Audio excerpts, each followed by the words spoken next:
Drama serial हया के next episode में आप लोग देखेंगे कि हया किस तरह से अपने मकसद और मफाद को हासिल करने के लिए सोनिया का इस्तेमाल कर रही है और उसे इस बात का अंदाज़ा तक नहीं हो रहा। एक तरफ हया सोनिया को उसके बॉयफ्रेंड अरसलान से मिलवाने के लिए ले जाती है और वहीं पर दूसरी तरफ रोहान को कॉल करके बुलवाती है ताकि सोनिया की नज़र में और भी अच्छी बन सके और ये बता सके कि मैं हर लिहाज से तुम्हारे साथ हूँ और तुम्हारा साथ देने के लिए हर मुमकिन कोशिश करूँगी। सोनिया जो कि हया की इन बातों में आकर उस पर पूरी तरह से इत्मीनान करने लगी है। वहीं पर दूसरी तरफ इरम को अंदाज़ा हो जाता है अरसलान के बारे में और वो कहीं ना कहीं सोनिया को बुलवा कर उससे बात करने की कोशिश करती है, लेकिन ये बात हया को बिल्कुल भी पसंद नहीं आती क्योंकि हया को लगता है कि अगर सोनिया और इरम की आपस में बात हो गई तो हया का तमाम तर प्लान चौपट हो जाएगा और अगर इरम को तमाम तर बातों से सोनिया ने आगाह कर दिया तो उसने जो कुछ भी सोचा है वैसा कुछ भी नहीं होने वाला। हया जाती है सीधा सोनिया के पास और जाकर इरम के हाथ से सोनिया का हाथ छुड़वा कर अपने साथ ले जाती है। बाद में हया जो के जाती है इरम के पास ताकि वो उसे समझा सके कि वो सोनिया से दूर रहे तो ही उसके लिए बेहतर होगा। हया जो के इरम को समझाने की कोशिश करती है और कहती है कि ये जो कुछ तुम करना चाह रही हो ना, ये तुम अपने हद तक रहो तो तुम्हारे लिए बेहतर होगा।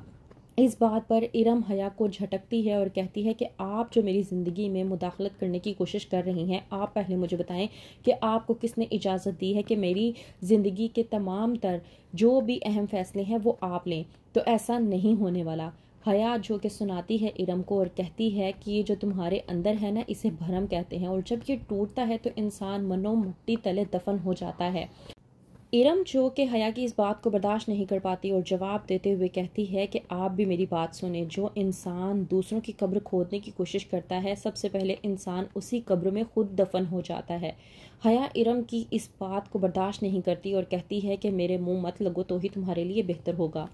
इरम जो कि इन बातों को लेकर अपनी वालदा आसिया के पास जाती है और जाकर कहती है कि मैं इस लड़की हया को बिल्कुल भी समझ नहीं पा रही हूँ। इसके दिमाग में आखिरकार क्या चल रहा है, ये क्या करना चाह रही है, किसी को कुछ भी मालूम नहीं हो रहा। मैं नहीं जानती कि मैं क्या करूँ, लेकिन अगर ये लड़की ममानी जान के पास चली गई और इसने जाकर मेरे खिलाफ कोई ठोस बात कर दी तो ममानी जान मेरे खिलाफ हो जाएंगी और उनकी नज़रों में मैं गिर जाऊंगी। मैं समझ नहीं पा रही कि क्या करूँ। आसिया जो कि इरम से कहती है कि मेरी तो सोच से भी ज़्यादा होशियार और चालाक निकली है ये लड़की। मैं तो तुम्हें बस इतना ही कहूँगी कि जितना हो सके तुम इस लड़की से दूर रहो तो ही तुम्हारे लिए बेहतर होगा।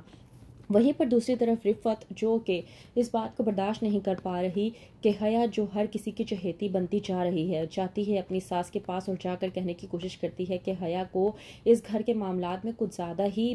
दिलचस्पी होने लगी है। जबकि रिफ़त आगाह करने की कोशिश करती है मुबारक दस्तूर को, लेकिन मुबारक दस्तूर जो कि रिफ़त से कहती है कि ये तो अच्छी बात है, ये उसका घर है और वो इसको अपना समझने लगी है, अगर वो ऐसा कर रही है तो इसमें कोई गलत नहीं है। वहीं पर दूसरी तरफ सोनिया जो कि जाती है अपनी चची हया के पास और जाकर ये बताने की कोशिश करती है कि इरम को मालूम हो चुका है और उसे अब इस बात का डर है कि अगर इरम ने सब कुछ सबको बता दिया तो क्या होगा। हया मजीद सोनिया का भरोसा जीतने की कोशिश करती है और कहती है कि तुम्हें फिक्र करने की ज़रूरत नहीं है, इससे पहले कि मलबा तुम्हारे ऊपर आ गिरे हम लोग ये मलबा किसी और के ऊपर गिरा देंगे। सोनिया कहती है कि आप कहना क्या चाह रही हैं। वहीं पर हया सोनिया से कहती है कि बेफिक्र हो जाओ, हम सबको यही कहेंगे कि वो लड़का तुमसे नहीं बल्कि इरम से मुलाकात के लिए आया था। सोनिया हया की ये बात सुनकर चौंक जाती है, लेकिन बाद में उसे कहीं ना कहीं लगने लगता है कि उसकी चची जो कह रही हैं उसी में ही उसे फ़ायदा हासिल होगा। तो क्या करेगी सोनिया, जानने के लिए देखते रहिए ड्रामा सीरियल हया।